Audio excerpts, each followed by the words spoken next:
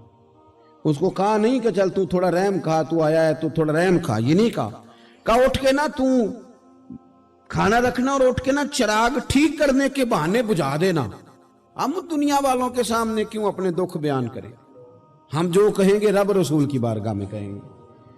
تو نا چراغ ٹھیک کرنے کے بہانے، اہلیہ اٹھی، کھانا دینے کے بعد چراغ ٹھیک کرنے کے بہانے بجھا دیا۔ خامد بھی ہاتھ چلاتے رہے، بیوی کبھی برتن رکھتی کبھی اٹھاتی، پتہ چلے کہ کھانا کھا رہے ہیں، کھانا کھایا جا رہا ہے۔ کہتے ہیں مہمان پیٹ بھر کے کھانا کھا گیا۔ یہ کام ہوا رات کے اندھیرے میں، اس وقت ہوا جب چراغ بھی بند تھا، اس وقت ہوا جب کوئی دیکھنے والا نہیں تھا، کسی پڑوسی کو بھی خبر نہیں تھی۔ فرماتے ہیں صبح کے اجالے میں اس مہمان کو لے کے مسجد نبوی میں نے قدم رکھا تو نبی کریم نے فرمایا رات جو تم نے کام کیا ہے نا، اسے دیکھ کے میرا رب بڑا مسکرایا ہے، اللہ بڑا مسکرایا ہے۔ اللہ تر دامنی پہ شیخ ہماری نہ جائیے، ہم دامن نہ چھوڑ دیں تو فرشتے وضو کریں۔ یہ شان ہے صحابہ کی۔ نبی کریم علیہ السلام نے فرمایا رب رات مسکرایا تیرا یہ انداز دیکھ کے، اور اس نے قرآن نازل کیا وَيُؤْثِرُونَ عَلَىٰ أَنفُسِهِمْ وَلَوْ كَانَ بِهِمْ خَصَاصَةٌ۔ کچھ لوگ وہ ہیں جنہیں بڑی بھی ضرورت ہو تو دوسروں پر اثار کر دیتے ہیں۔